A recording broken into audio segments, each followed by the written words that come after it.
کسی انسان کے بس کی بات نہیں ہے آپ کو ٹارگٹ کرنا.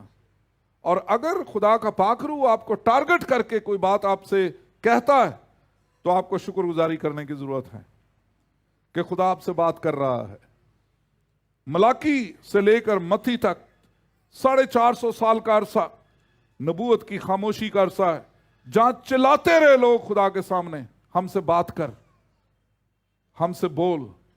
اور اگر اس کی حالت عملی طور پر دیکھنی ہو تو پرانے عہد نامے میں چلے جائیے، سیموئیل کی کتاب میں، وہاں ساؤل بادشاہ کی حالت آپ کو نظر آ جائے گی، جو دیوانوں کی طرح منتظر تھا، بات نہیں کر رہا تھا کوئی اس سے خدا کے تعلق سے. نبی کوئی جو نبوت خاموش ہو گئی تھی اس کے لیے، خدا کی آواز خاموش ہو چکی تھی اس کے لیے، اور جس کا نتیجہ یہ ہوا کہ وہ خدا کے کلام کے خلاف چل کر خدا کی آواز کو سننے کے لیے جنات کی آشنا عورت کے پاس چلا گیا. اس کی موت کے لیے یہی کافی تھا. اس کی موت کی سزا کا حکم جاری ہونے کے لیے صرف اس کا یہی جرم کافی تھا، کیونکہ پاک کلام میں لکھا ہے جنات کی آشنا عورتیں اور ان سے ملنے والے تمام لوگ جو ہیں وہ مار دیے جائیں جماعت میں سے. یہی چیز اس کے لیے بچائے موت بن گئی. میرے عزیزو، جب خدا کی آواز خاموش ہو جاتی ہے تو پھر میرے اور آپ کے لیے لمحہ فکریہ ہے. اس لیے خداوند کی آواز یہ ہے کہ خداوند یسوع المسیح یہ چاہتے تھے کہ وہ جگہ تیار کریں اپنے لوگوں کے لیے، اور یہاں پر یسوع مسیح کا مقصد یہ تھا کہ وہ جو راستہ اپنا رہے ہیں اس کے پیچھے پیچھے اس کے لوگ بھی آئیں. اگر یسوع مسیح آسمان پر نہ جاتے تو آسمان کا راستہ میرے اور آپ کے لیے نہ کھل پاتا. اس لیے یسوع المسیح کا آسمان پر چلے جانا میرے اور آپ کے لیے آسمان کے راستے کو کھولنا ہے. اس لیے مجھے اور آپ کو اس امید میں رہنا کہ میرے اور آپ کے لیے آسمان کی راہ کھلی ہے. میں اور آپ کسی بہام کا شکار نہیں ہیں.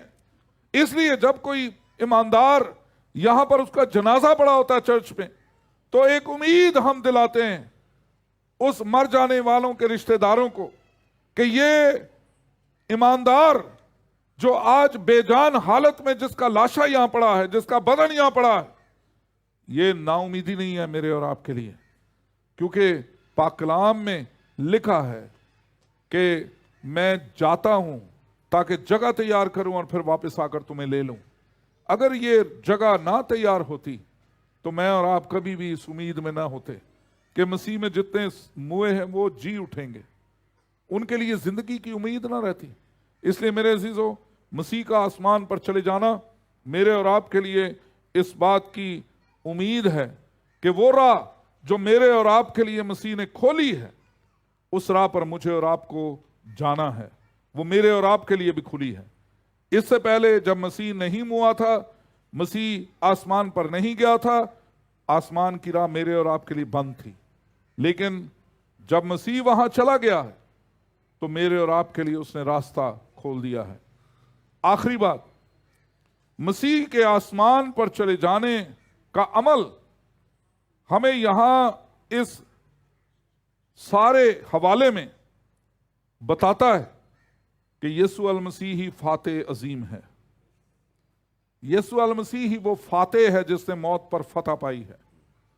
وہ جب موت پر فتح پا چکا تو اس نے کہا کہ میں واپس آؤں گا. ہم اس لیے یہ ایمان رکھتے ہیں کہ وہ آسمان پر چڑھ گیا، خدا قادر مطلق باپ کے داہنے ہاتھ بیٹھا ہے، جہاں سے وہ زندوں اور مردوں کی عدالت کرنے کے لیے آنے والا ہے. اور یہی بات مقدس دانیل کا صحیفہ بتاتا ہے. میں نے دیکھا رویا میں، قدیم الایام بیٹھ گیا، تخت لگایا گیا اور عدالت کا کام شروع ہو گیا، اور وہاں میں نے آدم ذات کو دیکھا. اب یہ چیزیں ساری کی ساری جو ہے وہ یہودی بڑے اچھے طریقے سے جانتے تھے، اور خداوند کا پاک کلام یہ بتاتا ہے کہ یسوع المسیح کی آمد ثانی دو کو کہتے ہیں سیکنڈ کمنگ، دوسری آمد جو ہے، یہ وہ عقیدہ ہے،